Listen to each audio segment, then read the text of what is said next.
Encantado de saludarles. Soy Guillermo Escobar, profesor de la Universidad de Alcalá y director del PRAZPI. Con estas conversaciones iniciamos una serie que nos llena de alegría y de esperanza también para el futuro de los derechos humanos, ¿no?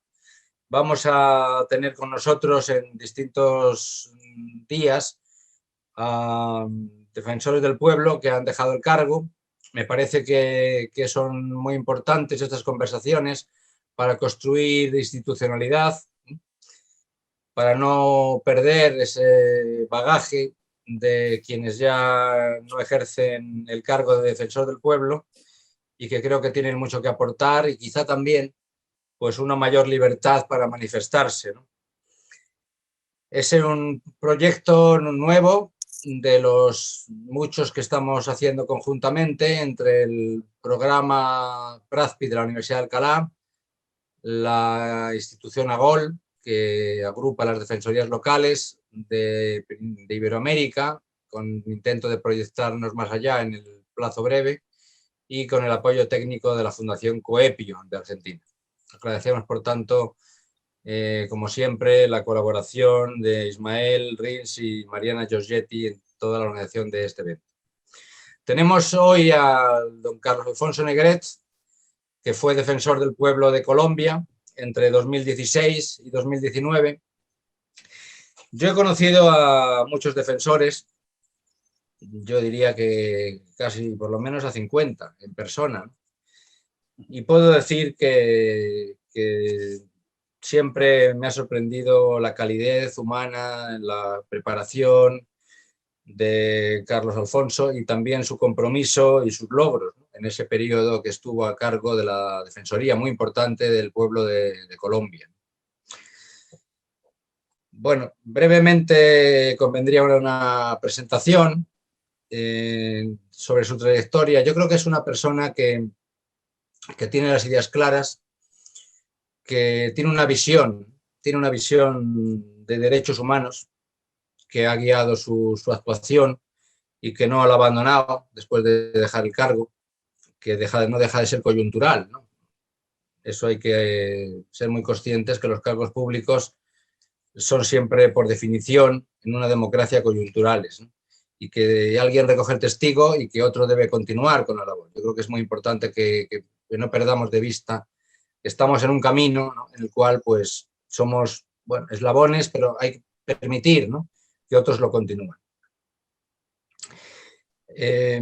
Estuvo en el cargo entre 2016 y 2019 y fue elegido por una, bueno, yo diría unánime votación. Creo que solo tuvo un voto en contra, ¿no?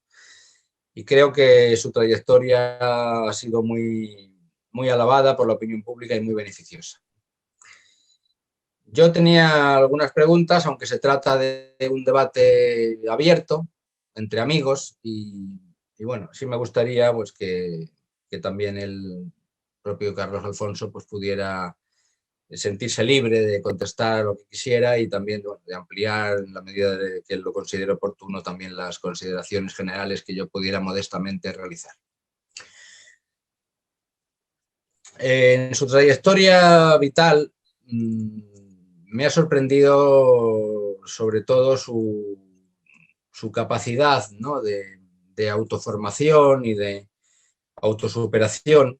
Él quedó huérfano muy joven, trabajó en actividades muy variadas, ¿no?, para poder pagarse sus estudios. Y bueno, una de sus muchas profesiones y ocupaciones, terminó finalmente como abogado de distintas instituciones, fue la experiencia en Estados Unidos. Yo creo que es una experiencia enriquecedora para cualquiera, y donde ejerció como cónsul de Colombia en Chicago. Yo le quería preguntar por ese modelo de Estados Unidos, ¿no?, el famoso self-made man, ¿no?, ese mito americano que quizá él pudo comprobar en su estancia en Estados Unidos, porque todavía son un poco esa línea, ¿no?, de pensamiento liberal, ¿no?, según la cual yo no sé si sigue tan vigente como siempre en Estados Unidos y si quizá también esté algo vigente en Colombia, ¿no? Según la cual, bueno, pues si hay libertad de oportunidades, pues la justicia social llegaría por sí sola, ¿no? Pues le quería preguntar sobre su experiencia en Estados Unidos y sobre su concepción, ¿no? De esa línea liberal según la cual la justicia social llega sola, ¿no? Sin intervención del Estado. Muchas gracias, Guillermo. Primero, muchas gracias a la Universidad de Alcalá por tomarse de Henares y tú como presidente del PRATPI de acompañarlos en esta charla entre amigos, a Ismael, a Mariana, de permitirme seguir hablando de lo que me gusta, que es de ciudadanía, derechos humanos. Mire, yo fui diplomático desde el 95 al 99 en Estados Unidos. Creo que en todos los países hay la oportunidad de hacerse por sí mismo, como es en Estados Unidos. El problema es que en países como Estados Unidos uno tiene la oportunidad de tener 3 o 4 trabajos de 2 horas, de 3 horas. No hay esas normas tan fuertes como hay en nuestros países iberoamericanos. Creo que en Colombia es un poco más difícil, como bien lo anotabas. Yo soy huérfano de padre desde el año 65 y de madre desde el año 72. Mi padre se volvió a casar y viví con mi segunda mamá varios años, hasta el año 81, que me fui como cualquier ciudadano de Colombia o del mundo a trabajar lo que uno puede hacer en ese momento, que es llevar papeles, o sea, llámese mensajero en bicicleta, caminando. Y en Colombia cuesta un poquito más de trabajo por, porque no es fácil. La misma geografía colombiana no hace fácil que uno pueda lograr sus objetivos, digamos. Yo tuve la fortuna de tener trabajo, conseguir otro, pero siempre trabajos que no requerían mayor bagaje intelectual, sino algo que es importante. Yo creo que la opción de trabajar es importante. Yo creo que en nuestros países, con esta migración que hemos tenido los últimos 6 años, es importante abrazarnos como nos abrazaron los americanos a los pueblos colombianos, ecuatorianos, Perú, como los venezolanos nos abrazaron cuando España nos ha abrazado en tantas oleadas. Creo que debemos buscar es darle las garantías que todos hemos tenido los pueblos. Yo creo que el mundo es un mundo migrante. Si uno se pone a estudiar la historia mundial, siempre ha habido migraciones. Lo importante es hacerle la vida a los migrantes de una manera mucho más fácil, mucho más agradable. El solo hecho de vivir afuera, el solo hecho de tener que dejar su terruño, como en este caso que los ciudadanos venezolanos les ha tocado, porque lógicamente $10 es el salario mínimo, que eso en pesos colombianos es 40.000 pesos, pues ellos tienen que salir a trabajar y a buscar.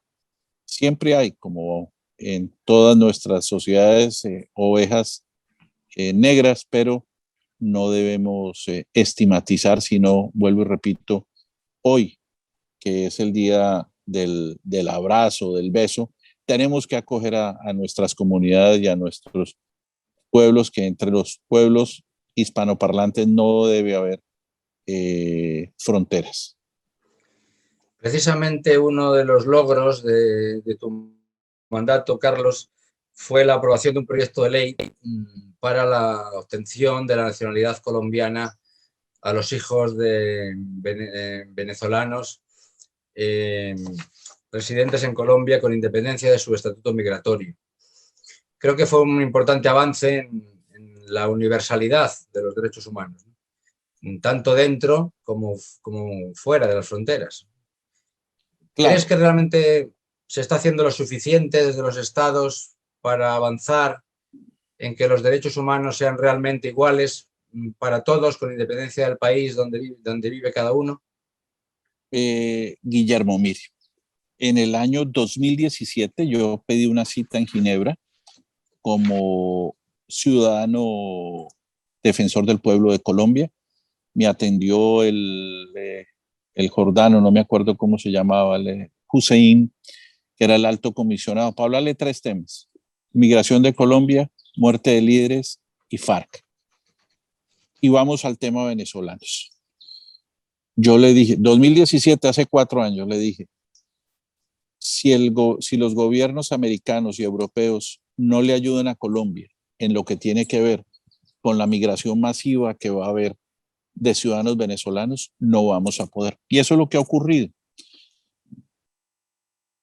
Hace unos meses, siguiendo la línea que había dado la Defensoría del Pueblo, el presidente, en un acto de generosidad, siguiendo también la línea que dio el Congreso de la República, porque aquí es importante hablar de los senadores y los representantes a la Cámara que apoyaron en todas las vertientes. Para ubicarnos en tu tierra, los de Voz y los socialistas apoyaron esto. Entonces, cuando uno ve que en las cámaras hay una aprobación de todos los sectores, el proyecto iba a salir. No fue fácil sacarlo o lograr que se diera, porque habían voces en contra, pero creo que era importante darle un estatus a los niños, porque no eran ni de aquí ni de allá.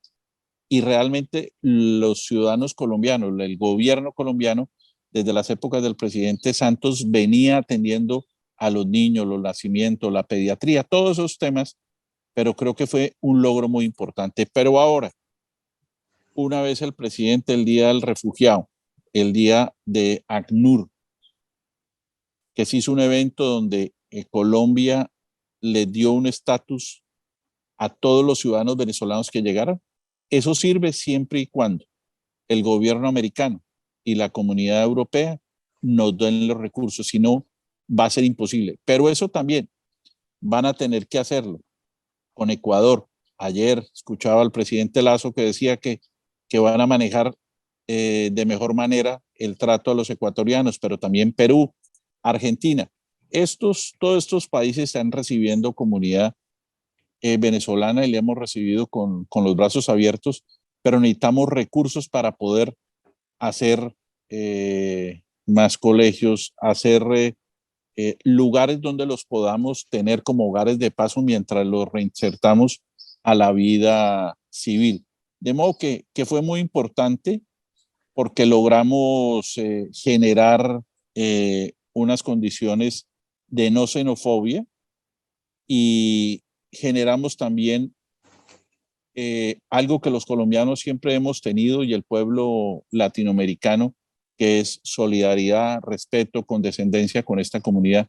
De modo que fue un gran logro haber podido que el Congreso nos aprobara la iniciativa del defensor, porque el defensor del pueblo en Colombia tiene iniciativa legislativa, que la usamos en 2 oportunidades en mi mandato, y esta fue una que fue aprobada, las 2 fueron aprobadas, pero esta creo que parte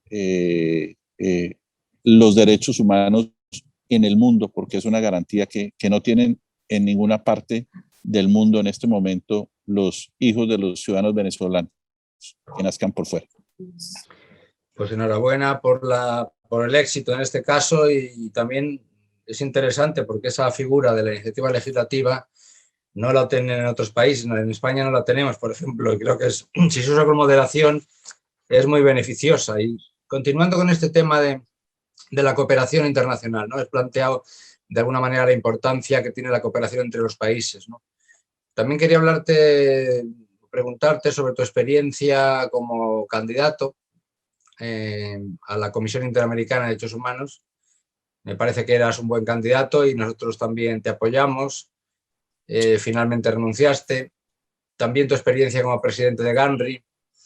¿Tú crees que desde estas instituciones, Comisión Interamericana, Alianza Global y otras, ¿no?, se podría hacer algo más por la mejora de los derechos y, digamos, paliar los efectos de la globalización sobre los derechos humanos, efectos negativos, ¿no? Construir otra globalización alternativa a la globalización económica, ¿no? que pudiera, digamos, avanzar sustancialmente en esa universalidad de nuevo, ¿no? de los derechos entre los distintos ciudadanos de los distintos países.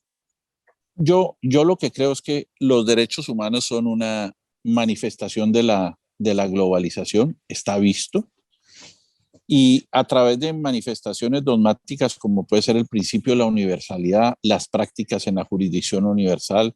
No quiere decir esto, Guillermo, que no hayan efectos negativos o mejor, una mayor exposición de los derechos humanos debe generar condiciones y correlaciones de todas las fuerzas en el mundo. Pero creo que frente al riesgo de las autoritarismo, de las tiranías, solo se consigue globalizando los derechos humanos.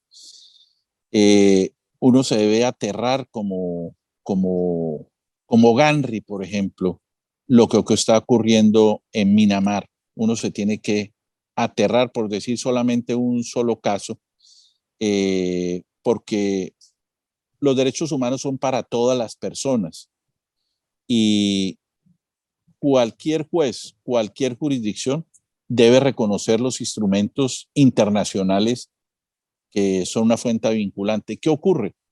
Que en muchas oportunidades no se respetan. Cuando nosotros fuimos a hablar con el secretario general de las Naciones Unidas, que también fue un hecho importante porque te quiero contar que en el Palacio de las Naciones en Ginebra no creían que nosotros íbamos a lograr con el secretario, el doctor Ali Olmarri, llegar hasta que el secretario nos atendiera. Y lo que queríamos era visualizar algo que es importante, que ¿qué es? Una institución donde estamos los defensores de derechos humanos, los presidentes de las instituciones, los defensores, los procuradores. ¿Y por qué era importante? Porque como se lo dijimos al secretario general, usted una llamada al presidente del GAN y en un momento tiene 113 países, unos parlantes. Fue muy importante haber sido presidente del GAN.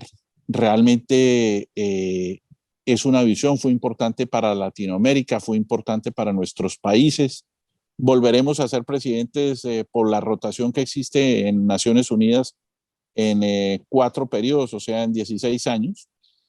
Y Guillermo, en derechos humanos tenemos que pensar que las cosas importantes son las mujeres. No podemos decirle, sí, vamos a darle un derechito a la mujer, vamos. No, las mujeres se han ganado los derechos, las mujeres se han trabajado sus derechos. Y cuando yo participo en unas mesas redondas donde salimos seleccionados 10 de 95, y en esas mesas redondas son 6 mujeres y 4 hombres, y además mujeres muy capaces.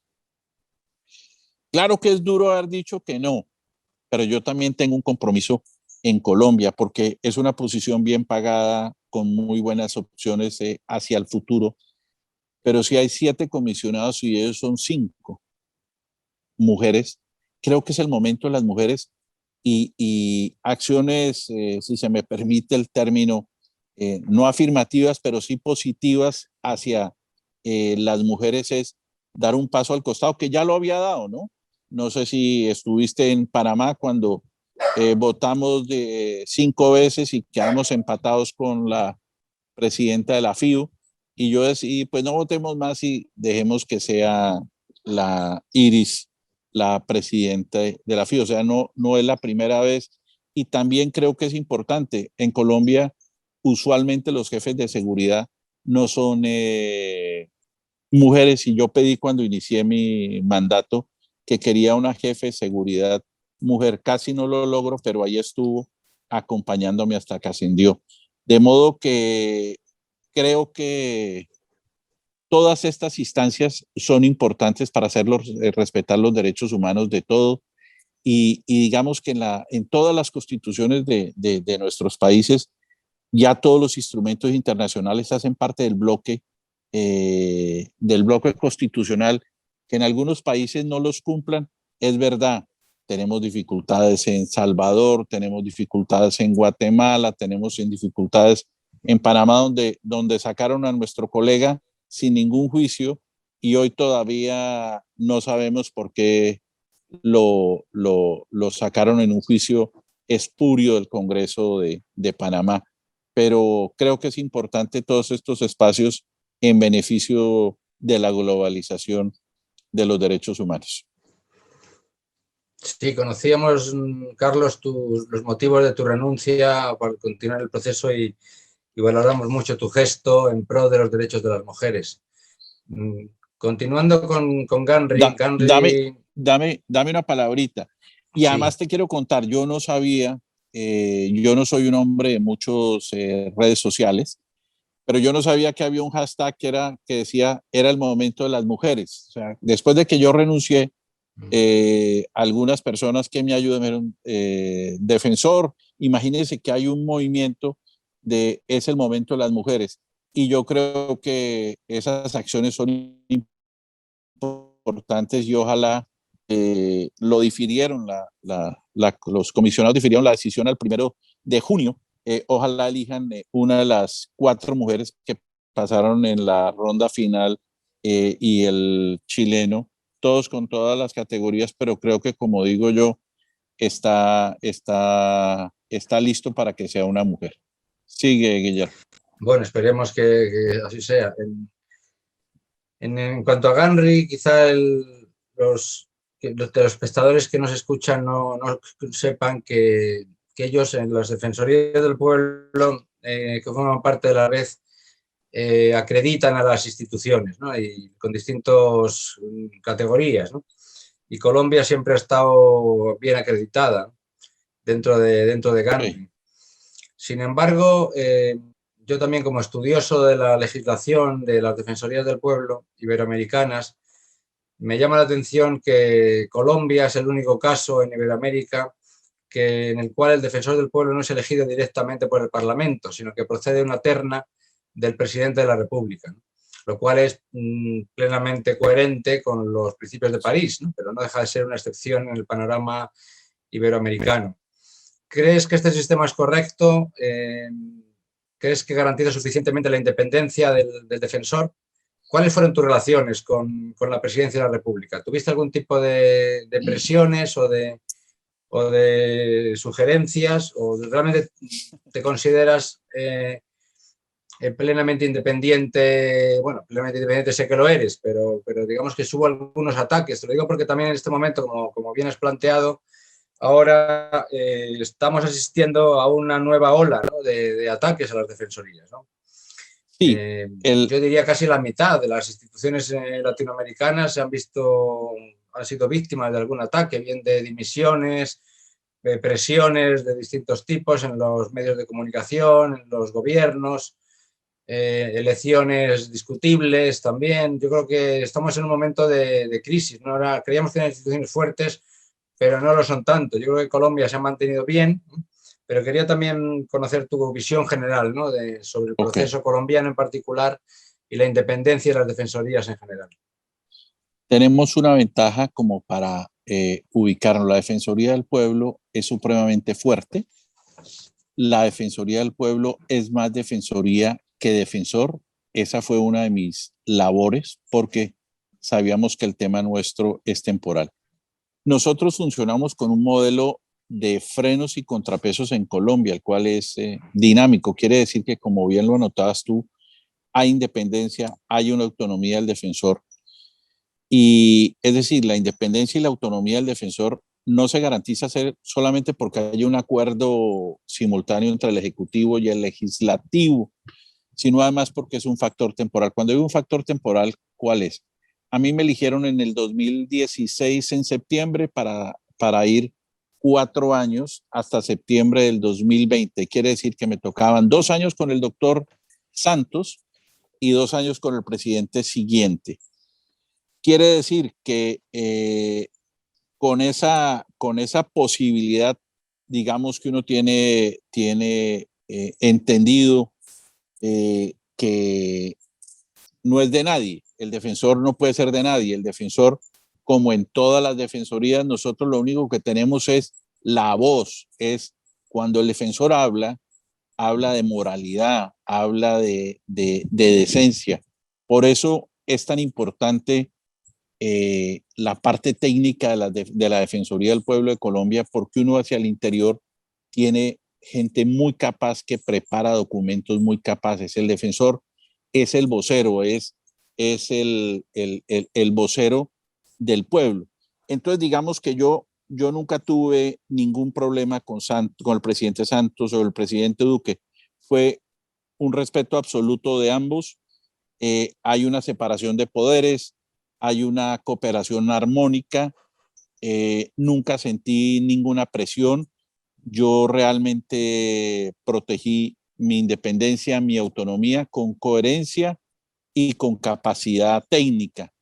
Habían temas, porque uno es un hombre de Estado, uno tiene que en cooperación técnica, en cooperación armónica, tenemos que mirar la agenda pública y buscar consensos, porque realmente lo que nos ha faltado en Colombia es lograr consensos y yo creo que lo logré. Cuando tuve que mantener mi independencia, Guillermo, lo hice, pero creo que nuestra postura se mantuvo incólume en los estándares de derecho internacional. Yo nunca me dejé arrimar a ningún lado, nunca me dejé empujar a ningún lado. Siempre la figura del defensor se defendió, porque además tuvimos una figura que salió de los cánones usuales de la defensoría, que fue ir donde no ha habido nadie, donde yo creo que tampoco va a volver nadie, que es a las zonas rurales de Colombia. De modo que trabajamos estratégicamente con el presidente Santos y el presidente Duque y fue una buena relación con algunas discrepancias porque ni ellos tenían por qué estar de acuerdo ni yo tenía por qué estar de acuerdo, pero se hizo respetar la independencia y la coherencia de la Defensoría del Pueblo. Me parece muy relevante esas reflexiones tuyas sobre la institucionalidad, ¿no?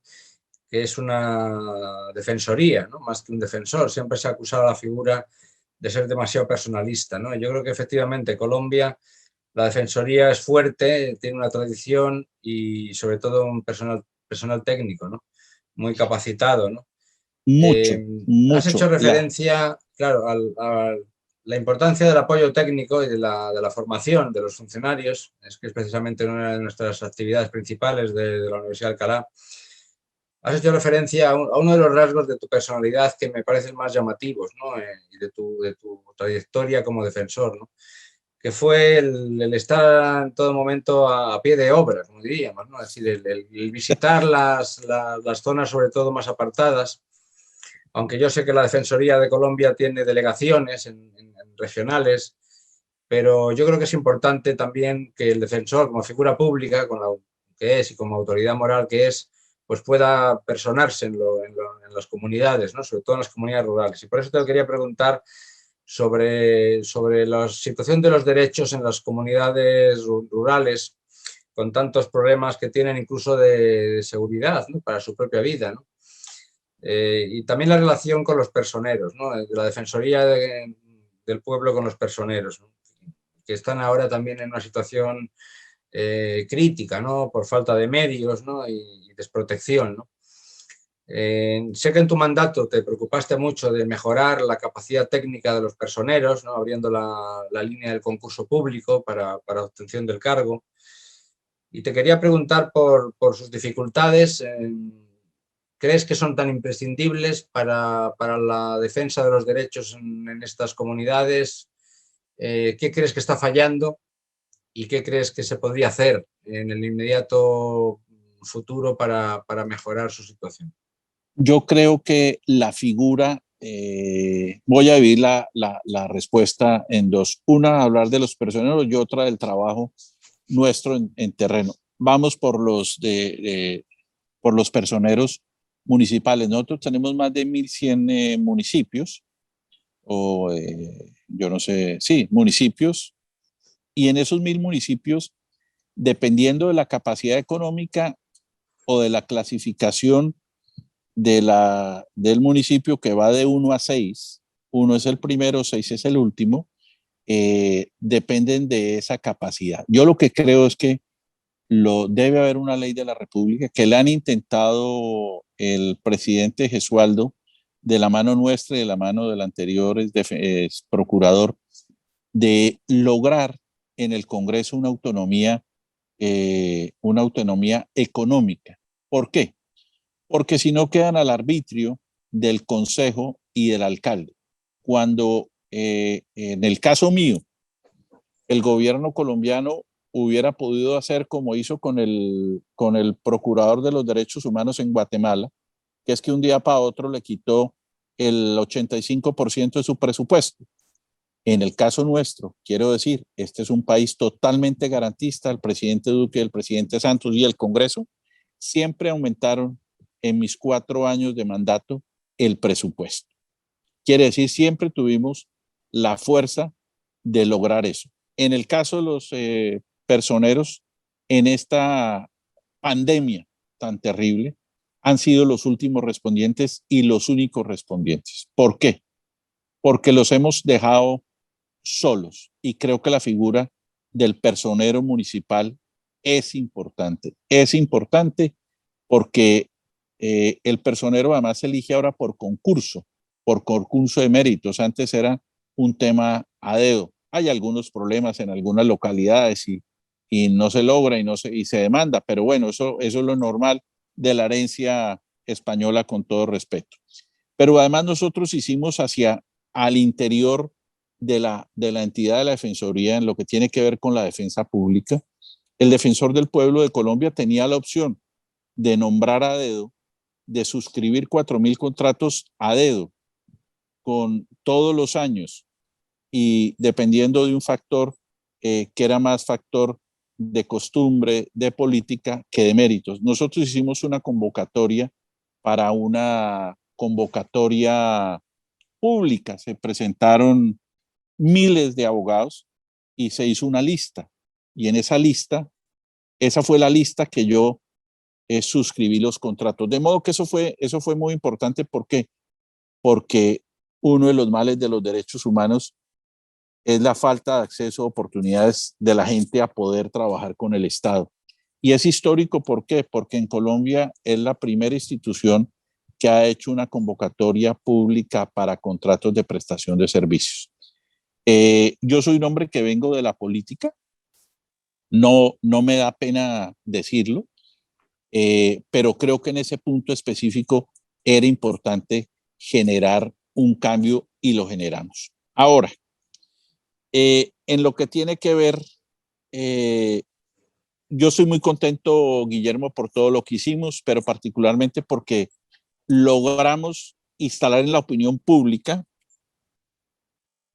y en las autoridades la importancia de personas del nivel del defensor del pueblo estuviera en el territorio, en el campo. ¿Por qué? Porque esa es la Colombia rural, la Colombia olvidada, la Colombia vulnerable. Hoy quiero decirle que no hay funcionario público con funciones directivas, ministros o de órganos de control que digan: no estoy en el escritorio, sino en el territorio. Y yo creo que ese mensaje se instaló en la política pública colombiana, y eso es muy importante. Yo he visto presidentes muy activos, como fueron Santos, como fue Uribe, como fue Duque, hasta que empezó la pandemia, que todos los sábados se iban a trabajar a las regiones, y eso es importante. De modo que además dejamos una institución muy fuerte localmente. Yo le quiero contar como anécdota que las personas que me pedían traslado de la provincia a Bogotá, yo lo negaba, porque yo no quería más burocracia en Bogotá. Pero el que me pedía de Bogotá para un pueblo, para una provincia, se le da automáticamente. Lógicamente, hubo casos excepcionales por aquellos temas médicos, que en las grandes ciudades es la única manera donde podamos tener. Pero creo que nosotros logramos salvar muchas vidas porque estuvimos en las zonas donde nunca más había estado nadie. Ahí sabíamos que estaba el ELN, que estaban las disidencias de las FARC, que estaban los caparros, que estaban los paramilitares, que estaban todos los grupos armados, que estaban las bandas criminales, y siempre tuvimos una respuesta de las autoridades locales de acompañarnos, y eso es importante decirlos. También quiero decirte que nos salvamos. Yo tuve una sola dificultad de seguridad en junio del año pasado, cuando tuve una información que en una reunión que se iba a celebrar en el Meta, me llamó un líder de la zona, un par de líderes de la zona, y me dijeron: doctor, no vaya a venir porque lo van a sacar, lo que decimos aquí coloquialmente, a pasear. Entonces decidí no ir, pero digamos que es el único sitio donde yo no fui a la Colombia profunda, porque pues en palabras sencillas me iban a secuestrar, o eso era lo que decía la comunidad. Lógicamente mandé a mis dos delegados, que eran los defensores del Meta y Guaviare, y mucha de la comunidad no estuvo contenta, porque como ya tenían en la cabeza que el defensor sí iba, ellos entendieron que en época de pandemia yo había estado en terrenos muy difíciles, y realmente sin ni siquiera consultarle a la seguridad, porque para ir a esas zonas, si uno le consulta a la seguridad, siempre le van a decir que no, con muy buen criterio, porque fuimos a lugares donde valía la pena ir, dormimos como dormía la gente, llegamos a esas zonas como llega la gente, caminando, en burro, en panga, en bote, si es por los océanos de Colombia, en trocha, que quiere decir, para que nos entiendan, un camino en muy mal estado, en fin. Pero yo vuelvo y te digo, muy contento de lo que hicimos en la Defensoría, pero también creo que hay un trabajo por hacer todavía en el, y hay que darle mucho la mano y mucho darle la mano a los personeros municipales, que son nuestra extensión eh, técnica en los municipios más apartados de Colombia. Esa línea, ¿no?, de contacto tan necesario con la ciudadanía, ¿no?, y con sobre todo las personas que más lo necesitan. ¿Cuál crees que puede ser el papel de un defensor en relación con las protestas sociales? El defensor quizá corre el riesgo contrario, ¿no? Aquí en Europa casi el riesgo es que se quede la Torre de Marfil, ¿no? Pero en el caso tuyo, con tu experiencia, no se corre el riesgo quizá de quedar un poco fagocitado, ¿no?, por protestas a lo mejor, o demandas irrazonables, excesivas, caer en un cierto populismo. ¿Cuál crees que puede ser la función más correcta del defensor del pueblo en sus relaciones con los ciudadanos y sobre todo con los movimientos sociales de protesta? ¿Debe mediar? ¿Debe...? Nosotros estuvimos muy pendientes de la protesta social, siempre acompañamos la protesta social, acompañar la protesta social.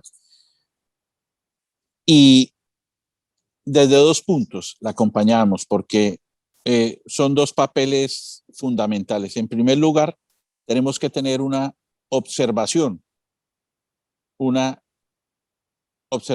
imparcial, objetiva, como de las manifestaciones, como lo recomienda el relator de Naciones Unidas sobre el derecho a la reunión. ¿Esto qué quiere decir?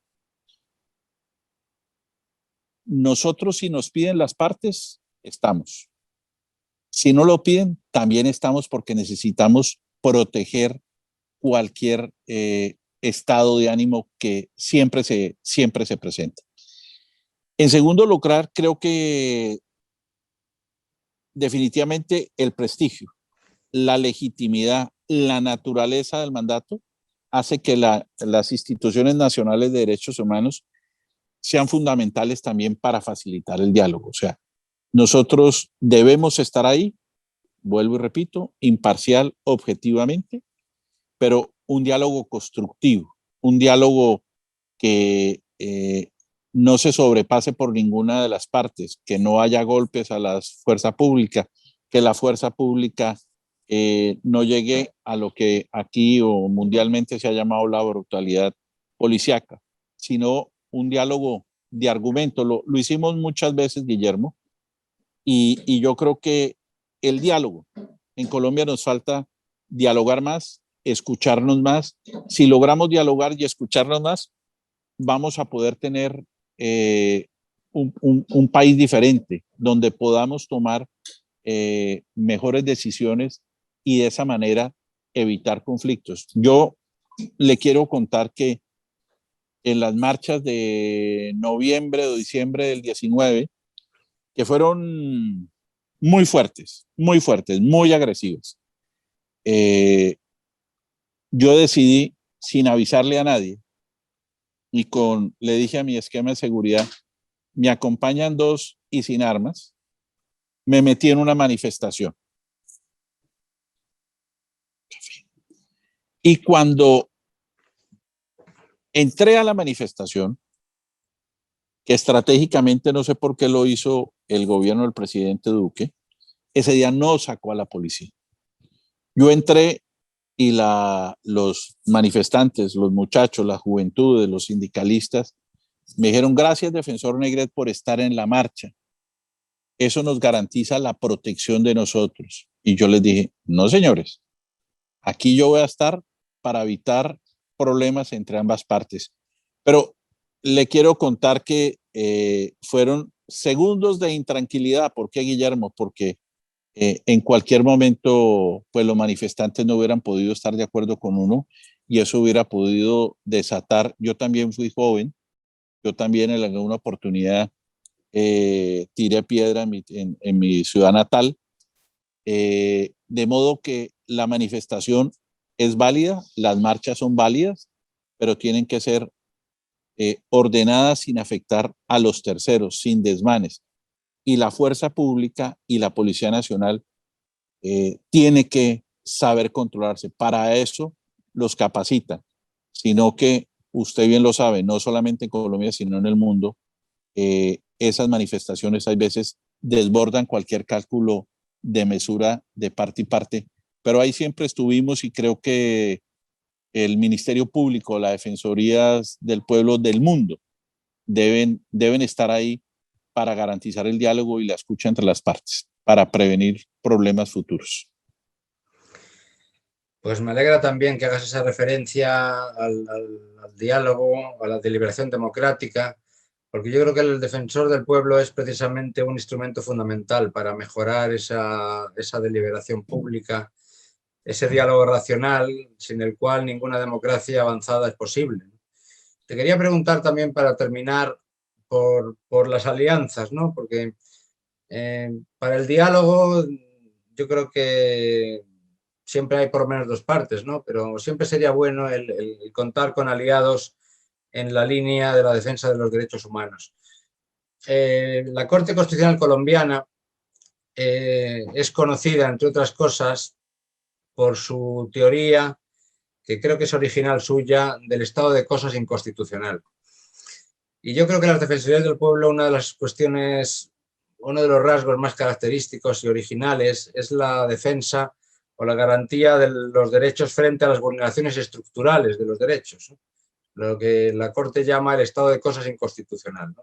Porque los tribunales ordinarios normalmente no están capacitados para enfrentarse a estos problemas estructurales, es decir, aquellas violaciones de derechos que no son casos aislados, sino que se enquistan durante años y años y son generalizadas o muy frecuentes, ¿no?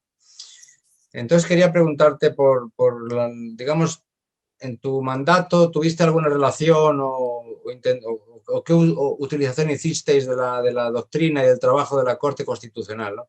¿Hubo alguna labor conjunta o crees que se podrían buscar aliados de este tipo o preferirías que la Defensoría del Pueblo y los tribunales de justicia fueran por caminos separados?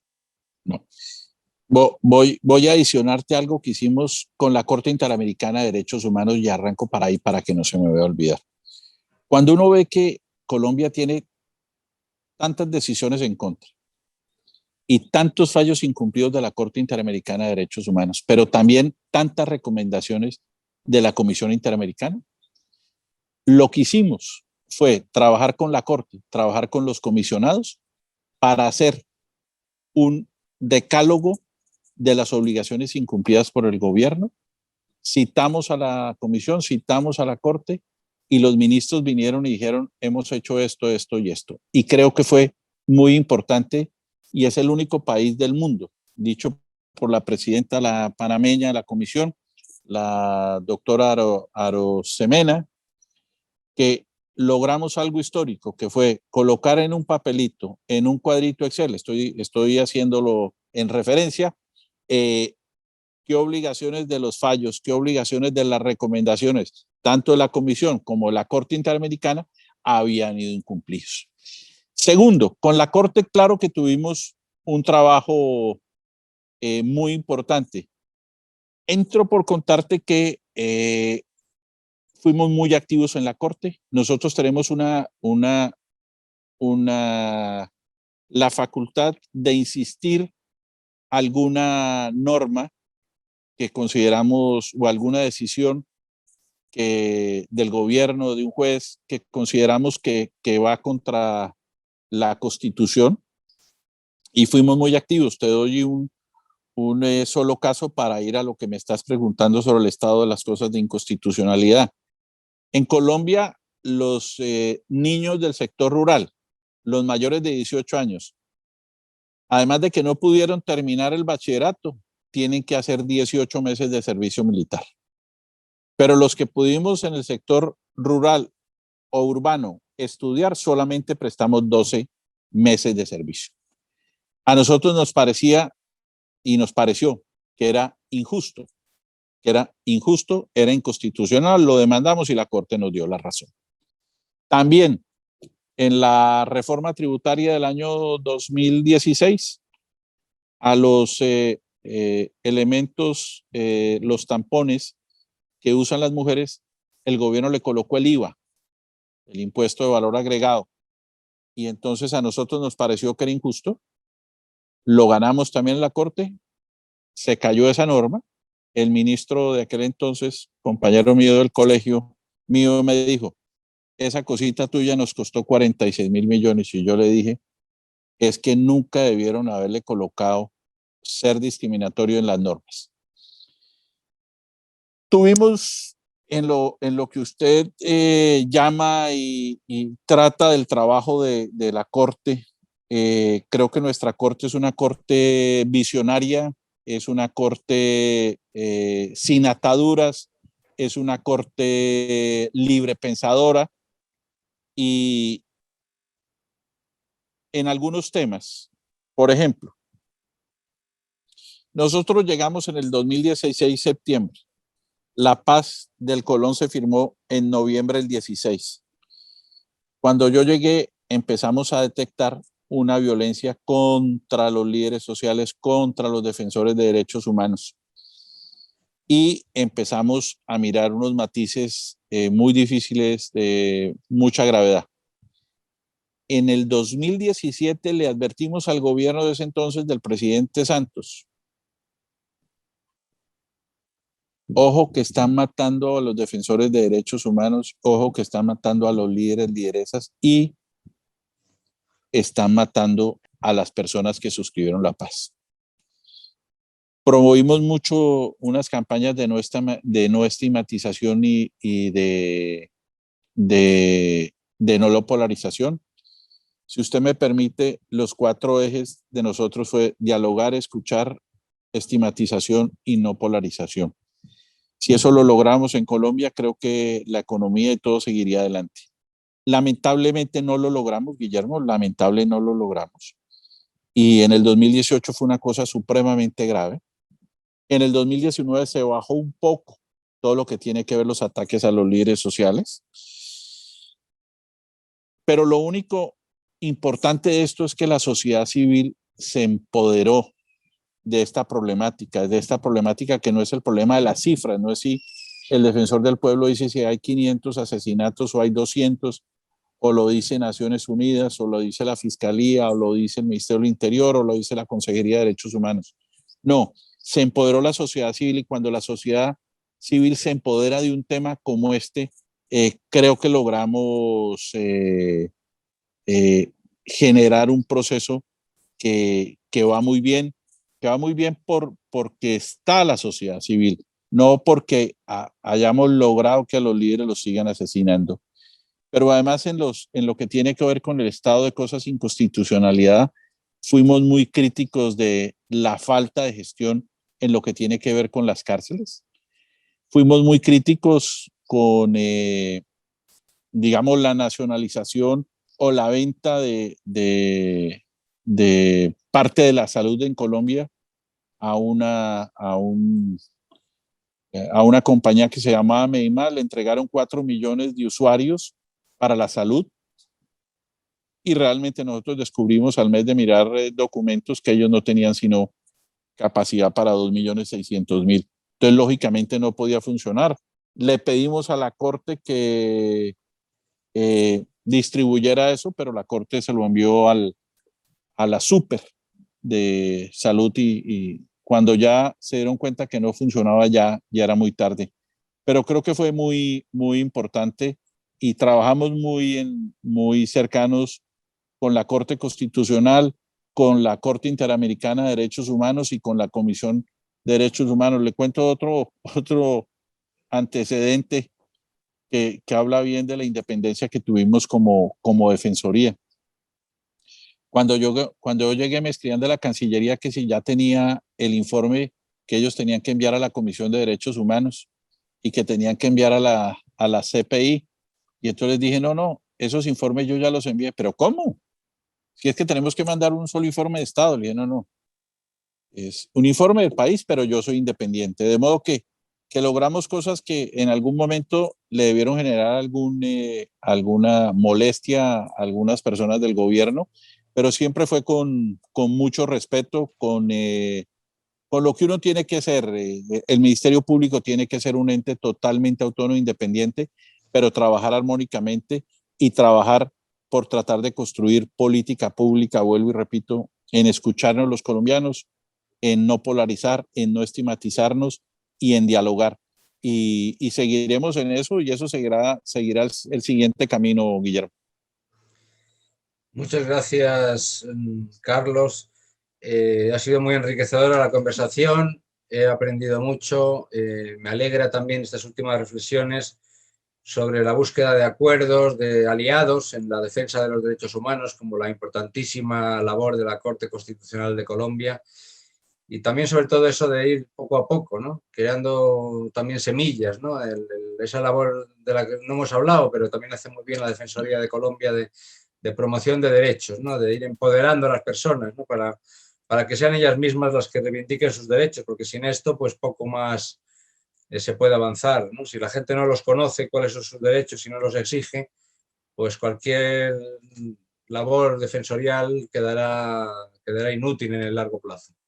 Sin lugar a dudas. Aprovechamos para recomendar un libro que acabo de recibir, pero espero que haya otra conversación sobre él, y que recomiendo a nuestros espectadores, el libro Encuentros en la Colombia Olvidada. Yo creo que ahí es una obra muy amena, en el cual el lector va a encontrar también muchas más de las características y de las ideas, importantes ideas de futuro de nuestro querido amigo Carlos Alfonso Negret.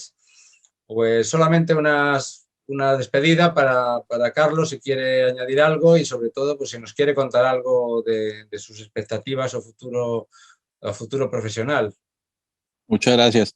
No, Guillermo, muchas gracias viniendo que una persona de las calidades académicas e intelectuales suyas, diciendo que ha aprendido de estas palabras de cualquier ciudadano, de que los derechos humanos tienen que ir de la mano de la ciudadanía. Y el derecho humano el primer derecho humano que tenemos que lograr en nuestros países, es el respeto al otro. Y muchas gracias por las generosas referencias a nosotros. Detrás mío tuve un equipo grandísimo, mucha gente que escribía, mucha gente que estudiaba, vuelvo y repito, yo soy un vocero que algunas gotas de, de, de momentos de inteligencia les daba y pudimos crear un discurso importante, pero también un discurso de esperanza. Estamos en este momento con una coyuntura muy difícil, pero necesitamos tener esperanza. Sobre el futuro inmediato nuestro, vamos a estar en el tema de los derechos humanos desde otra órbita. Creo que los derechos humanos son transversales a todas las actividades. Mientras haya corrupción no habrá derechos humanos, mientras haya narcotráfico no habrá derechos humanos, mientras haya minería ilegal en Colombia no habrá derechos humanos, mientras sigamos tumbando la selva de Colombia no habrá derechos humanos. De modo que no sé si eso se irá a resolver todos nuestros problemas con el glifosato, no creo, pero habrá que buscar otras soluciones alternas porque lo que viven los campesinos en las zonas rurales, los indígenas y los afro, es una angustia absoluta, que los únicos que los van por allá a visitar son los actores armados. De modo que ya miraremos a ver qué nos ponemos a hacer. Ahí siempre hay trabajito. Yo siempre fui abogado consultor y ahí he estado. Ahí me han llegado cosas y yo he sido un hombre juicioso, de modo que esperar sin afán el 2022 para ver qué nos depara. Muchas gracias, espero que nos sigamos encontrando en el camino. Y gracias también de nuevo a GOL y a la Fundación Coepio por el apoyo. Espero que nos sigamos viendo en próximas tertulias con personas de la relevancia del exdefensor del pueblo de Colombia, Carlos Alfonso Negret. Muchas gracias y hasta pronto.